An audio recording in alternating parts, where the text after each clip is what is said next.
Welcome to Anime Club.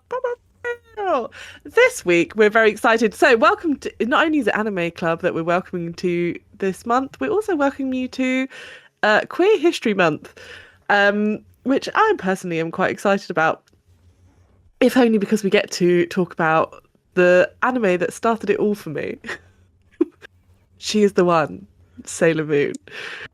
And Kris let me pick, so that's what we're doing. We're doing Pretty Sailor Scout, Yeah. Guardian Yeah. of Earth. Yeah. It was fun, to be honest. Yeah. Like I honestly was expecting more rebellion from Kris, but you have just you just went with it. You watched 3 episodes. We're gonna play a little bit of a game later. Yeah, did you think? See, I've told you, I'm open to anything new. If I don't like it, then Yeah. at least I know I'll not like it. So, and you know the things that I won't watch. So, yeah. Yeah. Yeah, although there are moments that border on on that in this, and we'll get to that. Yeah. Yeah. Yeah. But But yeah, so welcome to Anime Club. We're doing Sailor Moon specifically. So Sailor Moon, the reason that we picked this for LGBTQIA plus month, Alphabet Mafia month, is because Sailor Moon has a very interesting history in terms of its westernization, and it raises some interesting questions around queer representation and what should and shouldn't be censored in anime, as well as being just a fun, nostalgic vaporwave time. it was so But much before we vaporwave. get before so much vaporwave energy, does does the fact that this was one of the first anime I ever truly fell in love with, this and Dragon Ball Z, I feel like explains so much about why, like, the colors I wear, the way I live my life. I feel like it's formative. Yeah. The So the first 3 episodes, we opted for classic Sailor Moon. We didn't Yep. watch the original dub. We watched a dub version, is a later dub, and the reason you can tell is that, along with many other changes, one of the main changes that they made in the original dub was they changed Sailor Moon's name to Serena from Usagi. Usagi meaning rabbit, in fact, and that's part of the long pigtails. Looks like a rabbit. I didn't get that. There we go. There you go. But what did you get from the first 3 episodes? How would you describe what happens? And this is a test just to see if you paid attention. I did a little bit. So, the main thing, like the first episode, was Usagi finding Yeah. a stray cat, and it basically gives her powers. But the series as a whole, from what I've seen the 3 episodes, is a monster of the week. In the first 3 episodes, there wasn't a lot of continuity in plot, but I'm guessing there is because there's like 200 odd episodes of it at the minute. So it's got to be something holding it together. There's something holding it together. It's loose though, because this is the early 90s. This is released in 1992 in Japan. So And Monster of the Week is very much the vibe. you can tell that, I mean, not in a bad way. I Yeah. love a monster of the week where I could watch episode 1 or I could watch episode 501 and I'd still get the same enjoyment. I wouldn't be like, who's that? What's he doing? Yeah. Because some of the characters are on for 10 seconds an episode anyway. But yeah, so Sailor Moon or Usagi has been granted the power of the moon. Yeah. Correct as if I'm wrong, because this is No, what I keep got. going. And she punishes evildoers by the power of the moon, and she's known as is it the good looking one? I'm looking at my notes and it's not in there. I don't know why, but she keeps saying I'm the looker one, or I'm the good looking one. So I'm assuming that there's going to be a not good looking one. No, they're all good looking. Or I didn't know if there was That's the like thing. I think that's just like her gassing herself up, to be honest.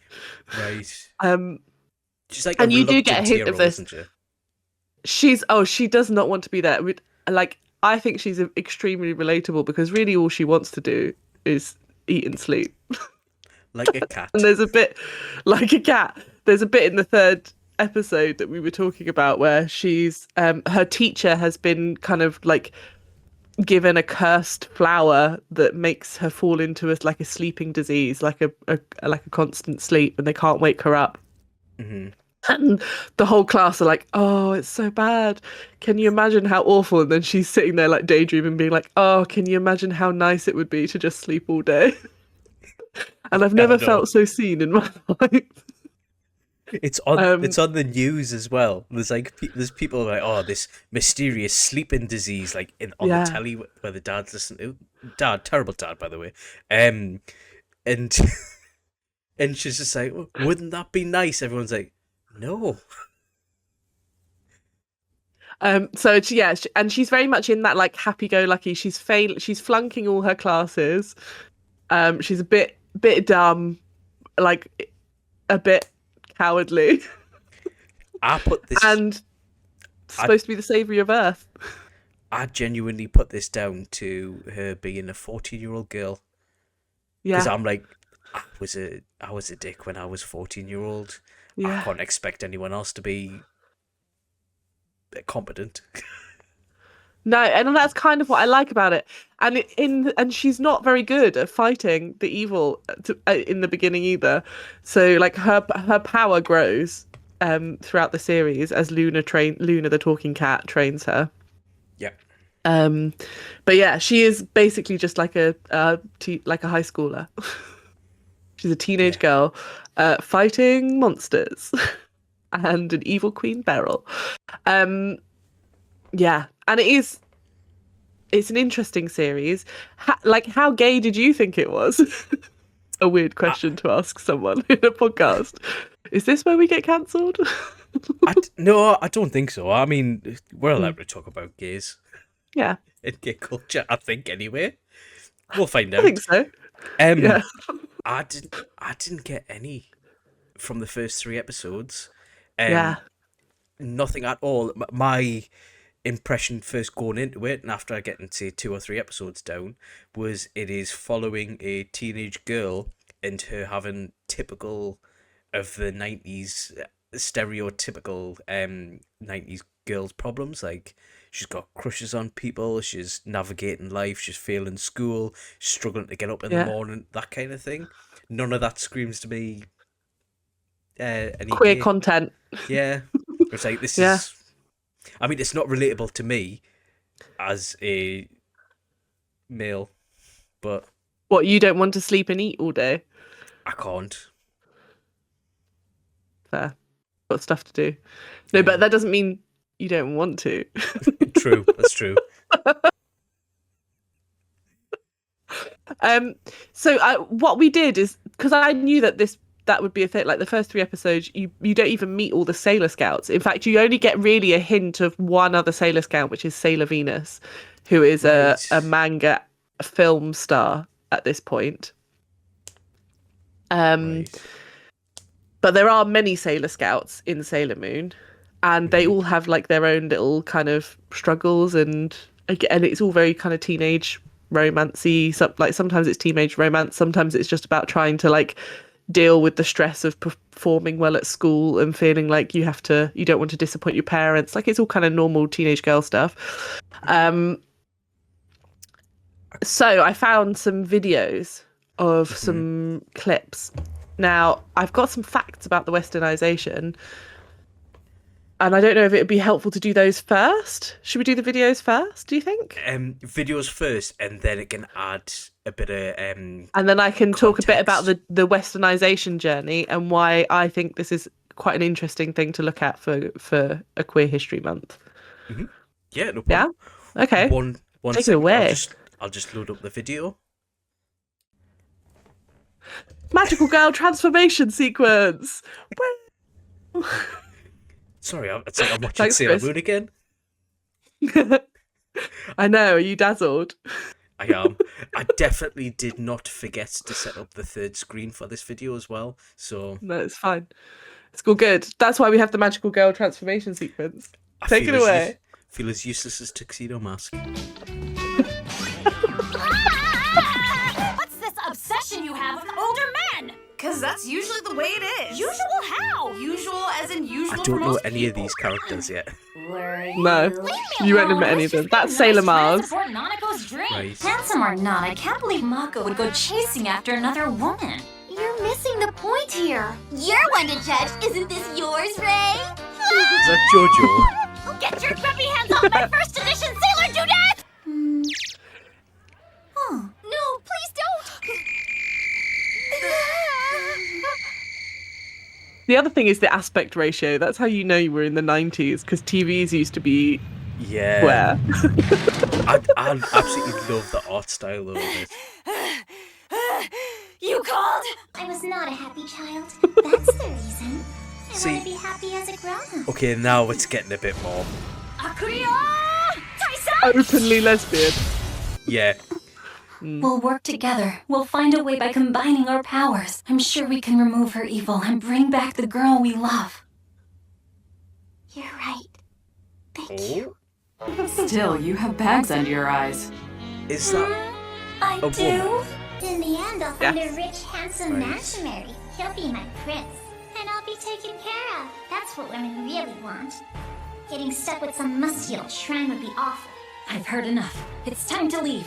Who left this equipment here? Yeah. Somebody could bump into it, so put it away! Miss Ray is so efficient. She is. See, We some of wouldn't be this able to I'm have a just taking successful festival as this year without her putting girls. everything together. young. You What, stop you think this is standing how around gabbing girls- and get working. You think this is how girls talk to each other all the time? Spoke to us for the first All time. the time. Us. Jeez. You know Aw. what? I thought that was a lovely song. Thank you. I never realized, but you're a really super hard worker. Usagi, why don't I teach you a thing or two about hard work? Kiss. Ooh. And then they kiss. ミチル、俺たちのやろうとしていることは無駄なことかもしれない。何をしても This is where it gets もう手 interesting. 遅れかもしれない。 Right. それを承知で始めた I こと don't. よ。 Kiss me, Michael. That might be it. What are you doing? Oh, Elizabeth, Come on, wake up. Michael. Kiss me. Kiss. That's just like a normal girl sleepover, isn't it? Kiss. Yeah, yeah. Although normally we don't cover so much skin. モテる男が嫌いなのよ。 Less pillow fight in this one. Yeah.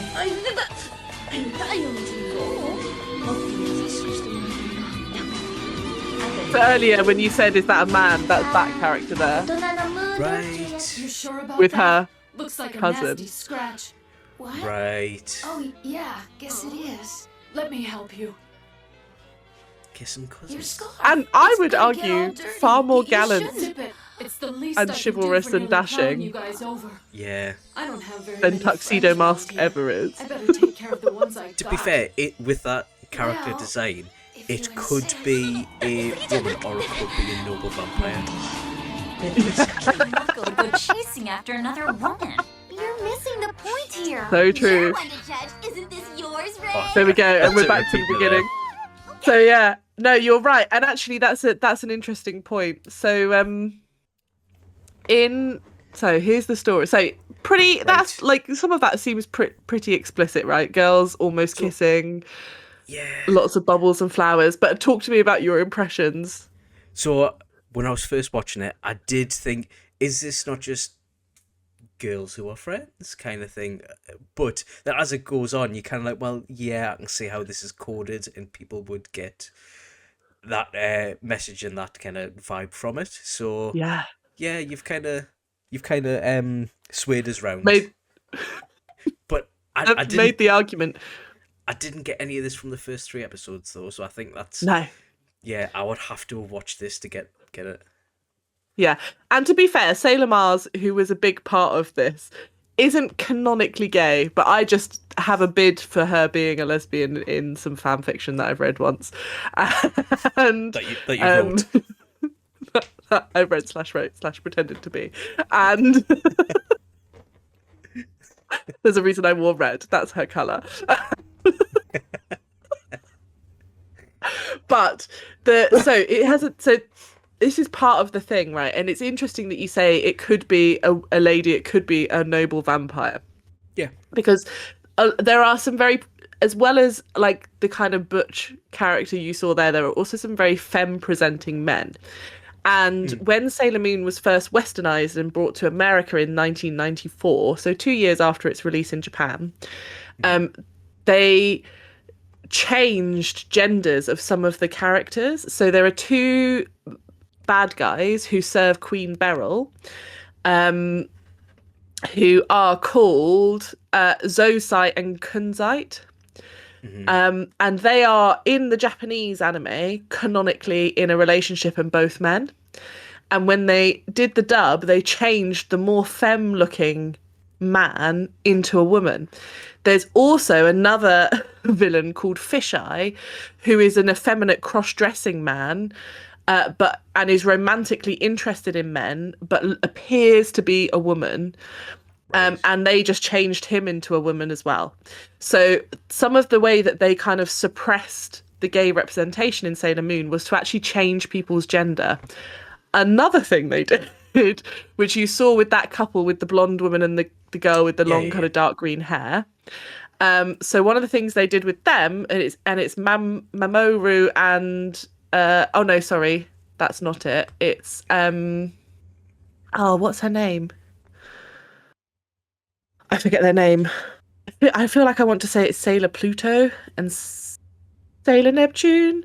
Anyway, with those two, they instead of like letting them be a couple, which they are in the Japanese version, they changed them into being cousins. But what they didn't do is change any of the other dialogues. So what you end up with, this is why we say they're cousins, it actually makes it more problematic because basically what they're saying is we would rather that these cousins have a secret weird kissing gay relationship as long as they're not openly referred to as a lesbian couple. That somehow is more okay for a children's show than if they were just two women in a healthy, happy relationship. And I think it's interesting. Is it some of these choices? What because I don't know what kind of relationship is presented in it. So they are like openly romantically, and they refer to themselves as a couple. They are a couple. So it's like open LGBTQ characters, and we had a little conversation in our Discord. Yeah. About like what was the kind of like some of the first gay characters you saw on telly, because I do think this is a thing in Western media. Is I certainly, and because I can't remember what you said with your, like, what was your earliest gay character you remember seeing on telly? It was because I was looking it up. It was I distinctly remember a main character that is openly gay and not kind of the butt of a joke was Will and Grace, which was 1998. Obviously I've seen characters that are horrible tropes or stereotypes that are meant to be the butt of the joke, so I didn't count them. But yeah, I would say Will and Grace, that series, is where it was kind of normalized. Yeah, and that was a series that I think it was, for the West at least, very revolutionary, because not only have you got openly gay characters, they are the main characters of the story. So they're not just like the gay best friend; they are the relationship like hinges on the fact that of like Will's sexuality and Jack's sexuality. That's part of the plot and part of the things that is discussed in the telly. Some like Lee said that he can remember John Inman as being gay in Are You Being Served? So he's the very effeminate kind of gentleman's like dresser. And he was a gay man in real life. And he's makes a lot of quite what now seem like quite obvious gay jokes, but at the time he was using like a type of gay slang called Polari. So he often makes jokes about sponges or stones. And that's because you weren't allowed to make any kind of gay references. It wasn't acceptable. And it was actually illegal to make those kind of references on telly, because it's illegal to be gay at the time in the UK. And in fact, I think it remains illegal up until like 1994, when Sailor Moon transitions over to the West, right? It's not either 94 or 98, but it's like much later than you would hope it'd be. Yeah. And so Polari was like this kind of slang that was used in the gay community to be able to kind of help you identify if someone was gay or not, because you'd recognize the same kind of slang. It's almost like a secret language, a bit like Cockney rhyming slang. So a sponge would be a bottom, a stone would be a top. So it'd be a way of kind of negotiating like a possible sexual encounter without ever having to say that out loud in a way that someone could hear you. So there are lots of characters like that I think in British media, where they're not openly gay, but everyone knows they're gay and they're allowed to make these very flamboyant camp jokes. But what you can't ever do is say they're gay out loud. Right. Implied gay. Implied gay, absolutely fine. Everyone's allowed a gay uncle at a party who can be a bit camp and make some jokes. But what you can't have is a main character who is like allowed to fall in love on telly. Yeah. And until you get shows like Will and Grace, and they also do stuff in EastEnders as well in the kind of like in the early 90s, where you start to have like women kissing on the telly. But in Japan, this was kind of more normalized. So you do have these characters appearing in queer shows, and you do have this lesbian couple being openly gay. And when it gets translated and westernized, that's one of the things that changes. They also change some other things. Right. As part of the westernization. And I want to see if you could guess, what else do you think the censors thought would be good to change? So they've already... If you had to make a guess. So they've already switched a gender swaps on people and put incest in favour of a homosexual relationship. In favour of healthy homosexual consenting relationships, yes. That's correct. That's why I asked, because I was like, oh, was there any other reason other than them being in a homosexual relationship? It was just that they'd rather have incest. They'd just rather have incest because they thought somehow being cousins would be fine and it wouldn't look so gay. But it still looks gay because they don't change any of the dialogue. So they're still kind of gay. It's just that now they're cousins as well. Yeah. So what else would they have changed? Is this in relation to gay history? So this is broad. No, so this is just broadly across. So there's a process that a lot of anime goes through, and it happens in gaming a lot as well, is where you have localization teams work on dubbing and subbing things and making it more more palatable or kind of more in keeping with wherever you're shipping your content to abroad. I'm guessing ages, hopefully. Nope. So good question, because you would hope so, because Sailor Moon does engage in a relationship with a fully grown adult as a 14-year-old girl, but nope, that stays as is in the westernized. That fine. Lesbian couple, no, but it's fine for an underage relationship with a fully grown man. Right. I'm trying to think where the bar is at these censors. Yeah, it's great so question. Hard. So they're okay with a massive age difference and race. No, they haven't changed any race. Haven't changed any race. I don't know then. Okay, so some of the things that they do is so one of the things they do is they change all the names. So we talked about Serena and Usagi. They also change Mamoru Chiba, who is Tuxedo Mask. They change his name to Darian Shields. Darian Shields? Yeah. Which I low-key actually really like. I think that's really funny. But, as we have discussed, Serena, or Usagi, Sailor Moon, is an underage high school student involved with an adult. Now, at the time, the age of consent in Japan, it was 13. So in Japan, that's not an underage relationship. So it's interesting that when it was transported to the West, where the age of consent was 16, that didn't change. So how old is Tuxedo Mask or Darian Shields? Do you Good know? question. I don't actually know, but I've always put him around like 20. In he's in his early 20s. Either way, it's too old. So I'm just thinking if here, a man, because that's what he would be in his early 20s, was in a Yeah. relationship with a legal 16-year-old, it's legally okay, but not morally.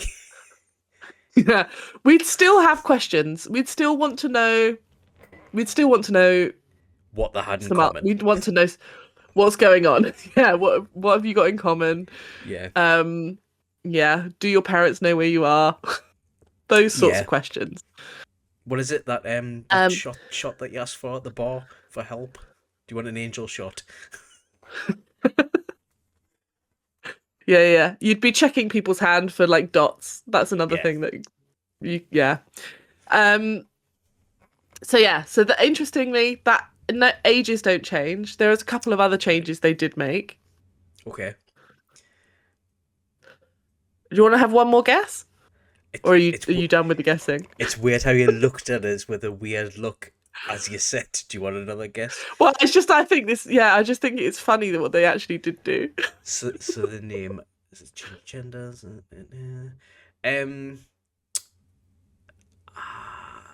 Name of the cat. Luna. No, that is Moon, isn't it? Luna stays the same. Luna actually stays the same. No, so what they do is that they change the title, and they change it from a romance ballad to an anthem focused on Sailor Moon's like identity as the superhero. Right. So the original Japanese song is all about her relationship and her romance with Tuxedo Mask, basically. Right. They reverse the traffic scenes so that people are driving on the right hand side of the road. Why would they care about that? Why would they care about that but still cousins? Do you know what I mean? Like it's just I just think this is why I find it there's an element of the westernization that's almost comical because it's the priority of things that we think is worth investing money into changing. Do you know what went into my head as soon as you said that? The attention to detail is just not in the right place. No, it really isn't. Impressive, but it really isn't. And so they changed the traffic. They changed the theme tune to make it more superhero-y and less romancy, which actually not a bad choice. Not a bad choice. They do remove some of the violent scenes, so they lower the violence. And they also reduce the visible nudity. So there are some scenes in the original, like the transformation sequences where you see like silhouettes of the girls naked as they transform and they get like ribbons around them as they get their sailor outfits on, and it's all quite fun. So they lower some of that and they lower some of the other like background bits of nudity that happen. I get that. Yeah, I get that. Yeah. That's fine. But if you're gonna do that, you're gonna leave. Yeah. Yeah. Great attention to detail, not in the right place. Yeah.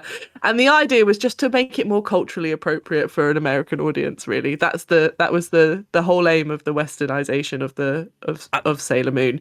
But despite this, and despite the fact that some of the representation is messed around with, one of the reasons I love this show is it is hugely culturally impactful, particularly for anime for girls. So up until now, like a lot of anime was being made for, like, it was very popular. You had things like Dragon Ball Z, like very like focused on like delivering anime for boys that's exciting and actiony, and you don't see a lot of women getting involved in the fun action bits. And Sailor Moon, you get to see women fighting, and it's mostly about the girls. And like you said, one of the things is it's a bit like in JoJo, where all of the women are useless and there's just loads of men fighting each other. In Sailor Moon, it's reversed. All of the men are useless and it's just loads of girls fighting to save the Earth. And I kind of love that. I love it for that. And I love that it invigorated a whole genre. So there are lots of animes that come after this where like it's action packed and it's like fighting anime for girls with a bit of boy craziness Yeah. thrown in there just to appeal. So it has a huge cultural impact in terms of anime, I think, Sailor Moon. I don't know Also, it's anyone just that hasn't heard of it. yeah, it is like, yeah, it's a big one. It's also one of the other reasons I love it is it has the same, so it is inspired by the same source material as Power Rangers. and you can absolutely feel that in, so there's a transformation sequence that happens. Everyone has their own color, and the villains are so Power Ranger-y villains. They're Yeah. like these very two-dimensional. You don't get a lot of motive from them. They're just here to do the bad things. Yeah. I'm thinking And there's of lots of like, the woman with the big ball. She's like constantly yeah, fidgeting. Queen Beryl. Yeah. Beryl. Yeah. Oh, do you know when you were talking about the name change before? When you're on about this Yeah. being the first kind of... Would you say it was like one of the first anime for girls? Yeah, I would say. Well, it's not one of the first. So there are other animes that come before this that are for girls. Then, Right. but there's like this huge dip in the market that happens in the 80s where none of them are very popular or very good. Yeah. And then suddenly Sailor Moon comes along, and it's not the first magical girl anime, but it is one of the best. So Right. it just like picks up the genre and goes, "Hey, girls, look at this. You can have fights too." Yeah. Because I'm just thinking that might be the reason why they changed all the names and they tried so hard to localize it to Western values at the time. I don't know. I'm trying Yeah. to pick my words carefully, but like they're trying to make it appeal to the West as much as possible because it's still early-ish days, isn't it? 90, 95. Yeah. And there is an interesting thing that happens with censorship and audiences. Different countries have different qualifications for what age you can show shows to. And you see it now in like it happens in reverse where we're exporting media into the East, into like Chinese and Asian markets, where some stuff does get censored, like so a lot like a lot of physical, like if you ever watch a Korean K-drama, which I don't know if you have watched a lot of, but I Maybe. have become obsessed with it lately. You don't ever really see a lot of like physical, it's not like Game of Thrones where everyone's like sexy timesing and like sometimes you're like, oh my god, I hope my mum doesn't walk in right now. Like a lot of the romance happens through like looks and glances or kind of off camera. There's like a different, and I think, and so Subtle. when you then get stuff exported over, and I only know this because I've got a friend in China who I was talking to about it, where he was watching something and he was like, they've cut out all the sex scenes. But they, but that's what happens in order to keep your audience age range.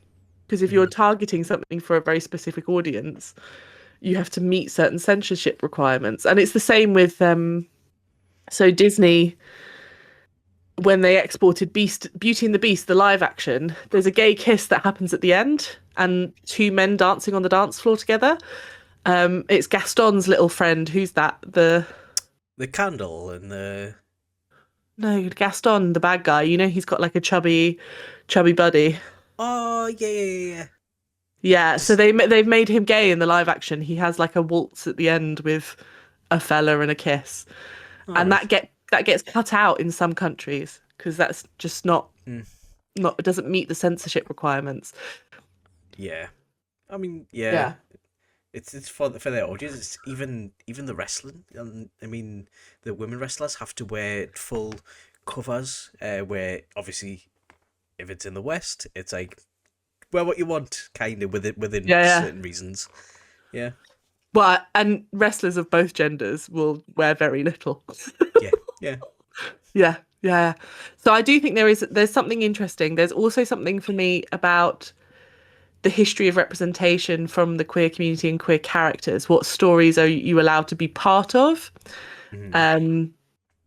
Which is also interesting. Yeah, so that's why that's my bid for Sailor Moon. How gay is it? Super gay, and we should love that about it because I And think it adds to it. And also, if you would rather watch the Kissing Cousins version, that's on you. so apparently I watched that version. But Yeah, I've got a question for you about it. So this was your yeah. first awakening. Do you think there's a 2026 equivalent, or do you think you need a 2026 equivalent? Do you know, I was thinking about this. So, because one of the things that I was thinking about is like gendered anime. Mm-hmm. So you have shonen and shoujo manga and shonen and shoujo anime.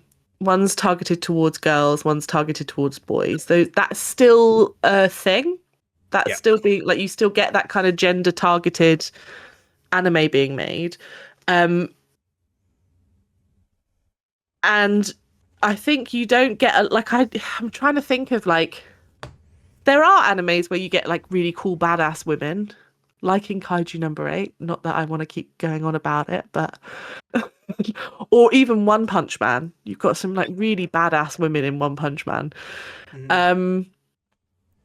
My Hero Academia. So you do get that kind of girls fighting, but those very much are in a kind of the world of this is targeted for boys kind of thing. So Yeah. I think there is like, I think it's different now. And I also think that it's more common for girls to watch Shonen Jump anime than it maybe was in the 90s. Yeah. Yeah, I get that. Did you hush your face? So I do think that's a thing as well. Right. But like, it's like a modern equivalent. I don't know. I don't think anything is gonna ever be equivalent to Sailor Moon because it's its own But phenomenon. That's for you though, wouldn't it be? That would be your own for you and people of Yeah. your age range. Obviously, I'm much younger than you, so. But yeah, I'll just let that comment slide. And much younger. I've I'd got a like to hard paper censorship round. you. Yeah. But yeah, I don't know if say my son who's 5, if he would have an equivalent. I would like to think that he does, but I don't think it would be on my radar personally. Yeah. If you know what I Well, mean. you're watching One Punch with him, aren't you? No, I'm not watching One No. Punch Man. I'm No, he watching. will ruin it. He likes he likes Totally Spies. Can you remember that? I love Totally Spies, yeah. And that's another Western version of this. Yeah, because that's Yeah. what I thought. He loves watching stuff like that. Obviously Pokemon, Concierge as well.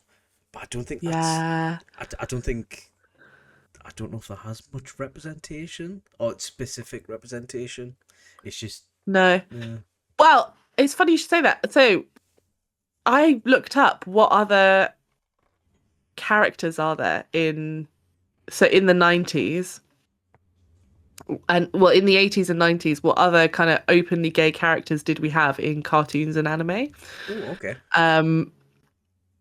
And we've got Arthur. Do you remember Arthur the Aardvark?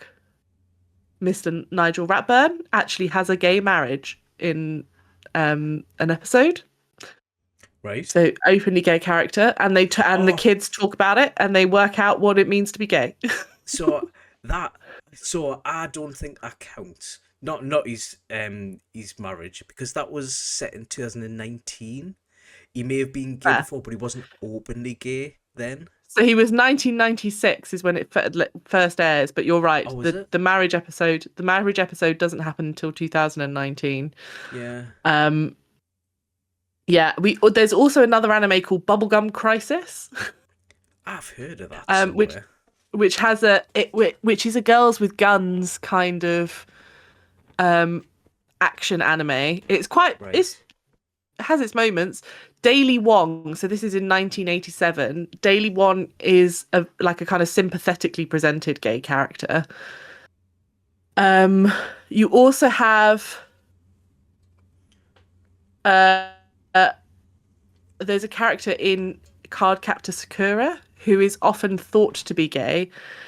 who's like a kind of warm, gentle character who's friends with the brother, I think, or the love interest, and he's like but he's in a so there's it's Yukito who's in a relationship with Tuya, and on the website they say yes, he is officially gay even, and I think there's also some westernization that happens there as well, where that he gets referred to as the best friend, which feels very much like when you're reading old Victorian, like, oh, they were lifelong companions.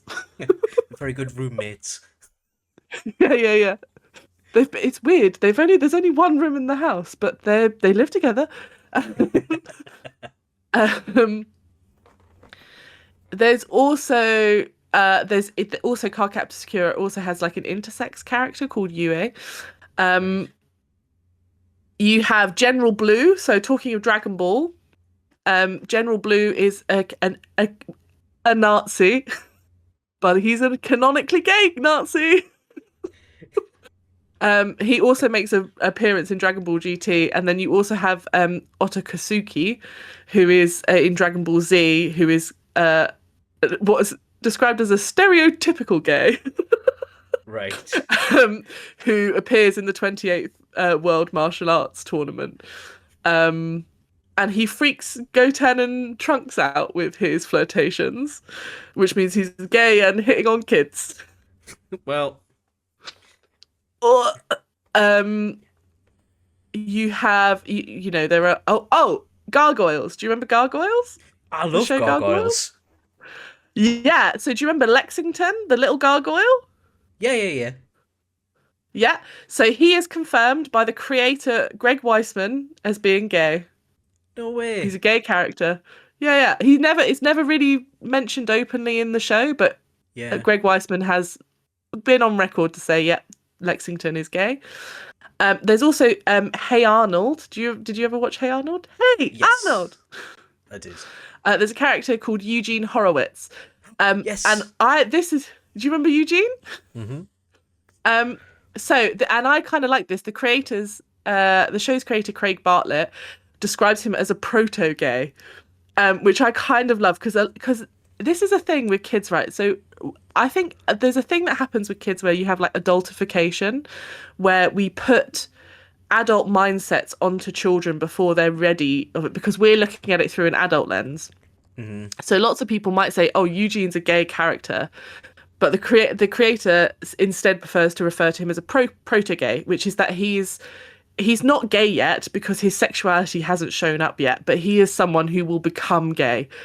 So he loves musical theatre and he's just a wonderful guy. That's what the creator says about him.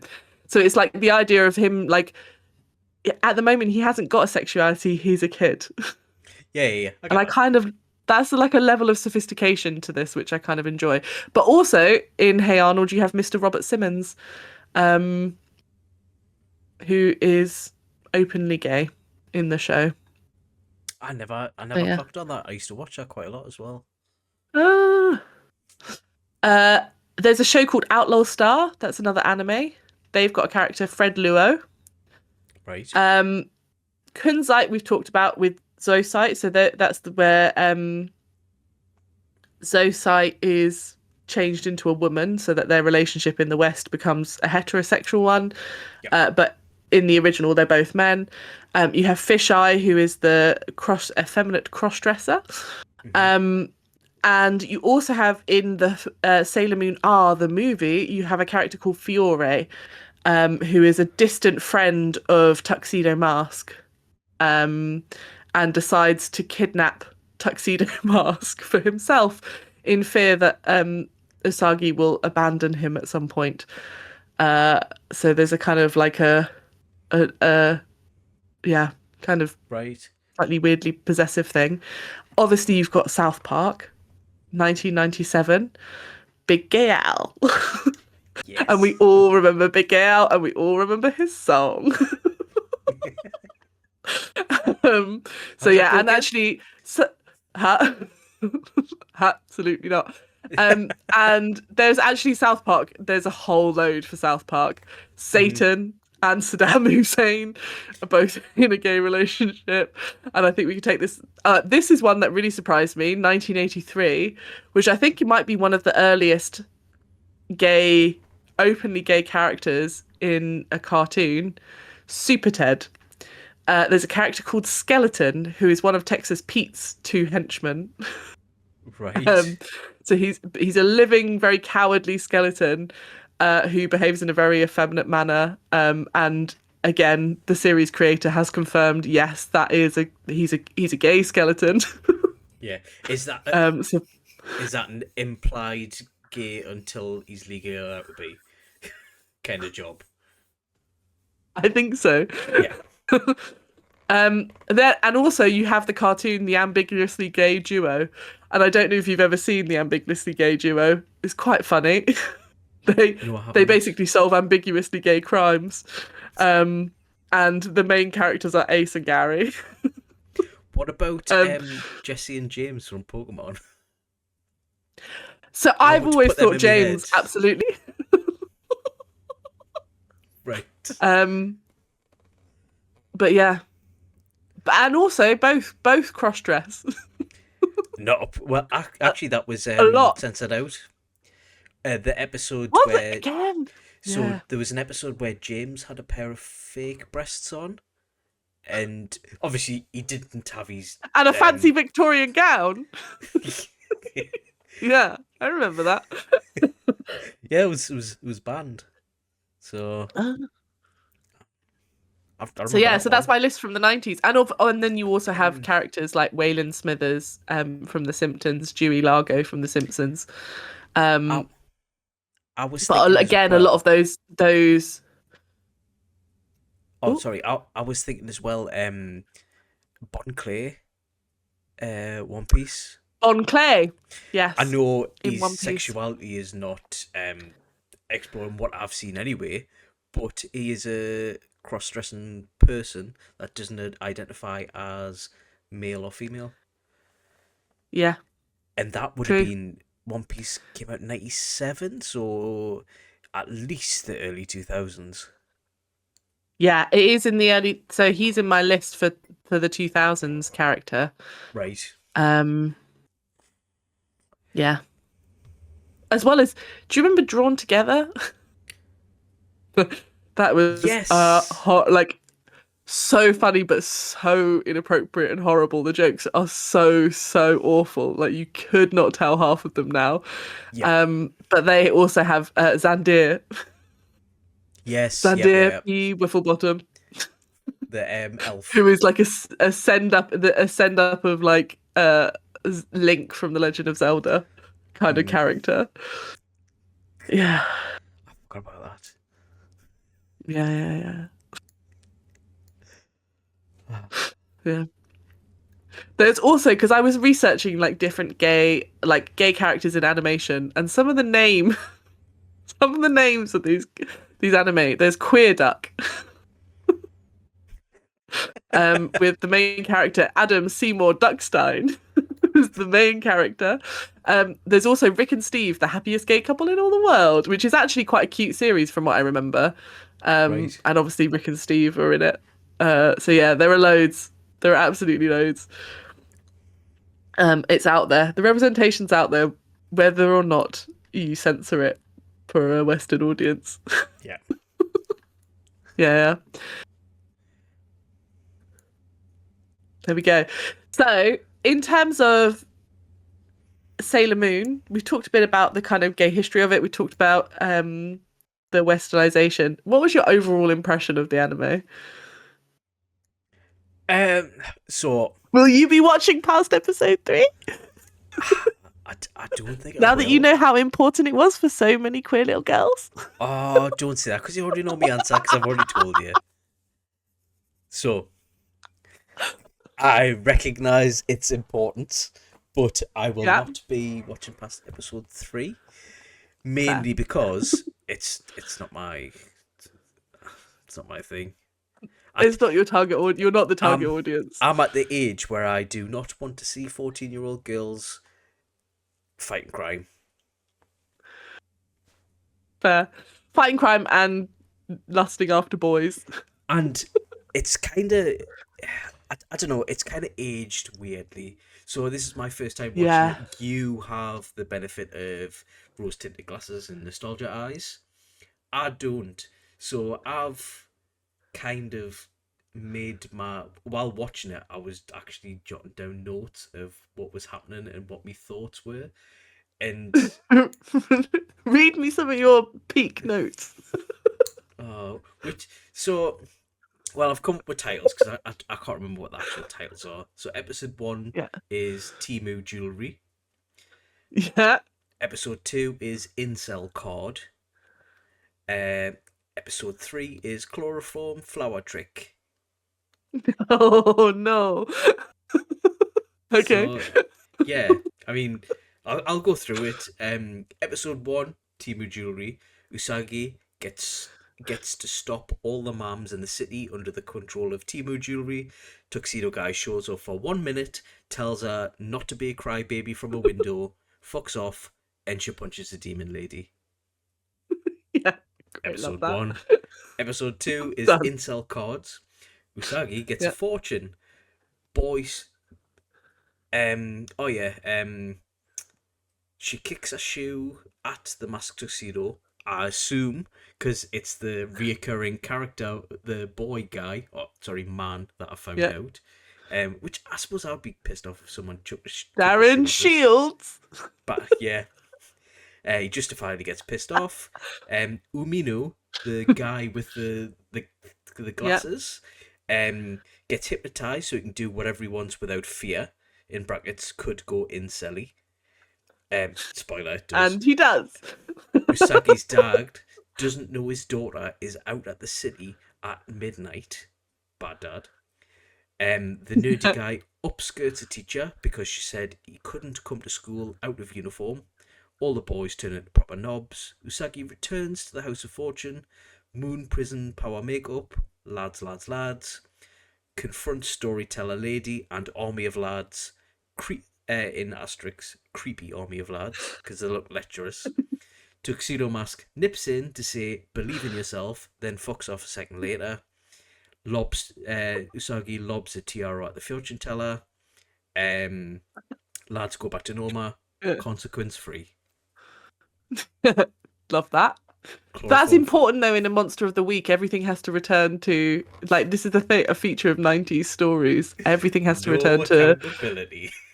Yeah, everything has to turn to net zero. Yeah, I was just thinking. Yeah. How did they come back from the weird upskirting thing? And it's just like everyone's forgot. It's all right. Next week, innit? Chlorophyll Founder. Usagi listens to a weird radio program that's not actually a radio program, where a guy's reading out love letters anonymously. Yeah. Find a letter from the teacher. Sleeping sickness is mentioned.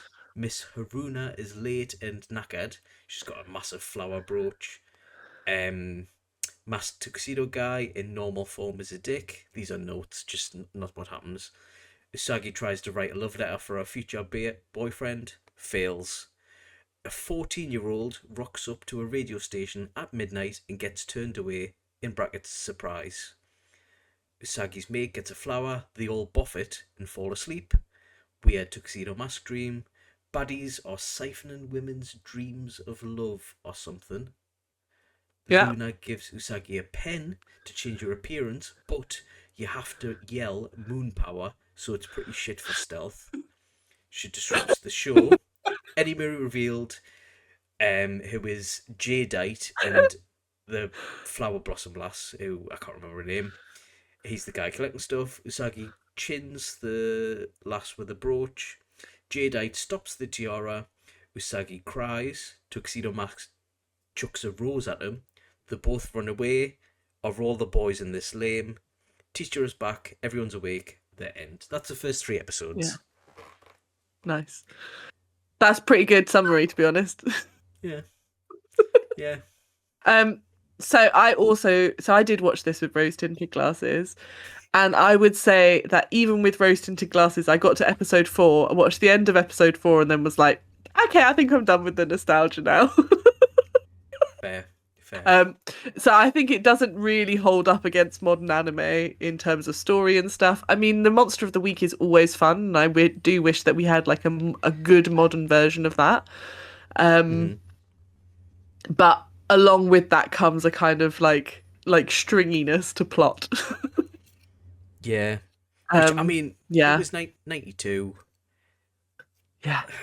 There's the same moral standards won't stand up to today. I mean, it was what? And they Like, shouldn't. We should have moved on in both technology, like appearance of animation, mhm, and in the stories that we are telling. yeah. Ideally, I mean, some stories will forever remain appealing, but yeah, Yeah. Yeah. yeah, that's great. So thank you for letting me indulge in the B part of the LGBTQIA plus community and do Sailor Moon. Thanks for introducing us to us and telling us facts, because I wouldn't have known this. Any of this. That's fine. And I do think it's funny. I think, yeah, that like it doesn't make me angry the way it would have done as a younger as a younger person. Now I just find it interesting, like the stuff that we choose to cut out when to protect the young. Hopefully, it's because that kind of thinking is such a disconnect from reality now Yeah. that it shouldn't. I mean, I like to obviously people think get pissed off, but I think, yeah, I'd like. I mean, obviously there will always be a need to have conscious dialogue and fight the good fight, and there's still work we've got to do. But I think when we look at stories like this from the 90s, you realize that actually you can be optimistic about the world, that some narratives have moved on, and that's a really beautiful thing. And along with that, a vaporwave color scheme will always be appealing, along with a super super catchy tune. um so what are we going to do next week, Chris? What theme are we going to have?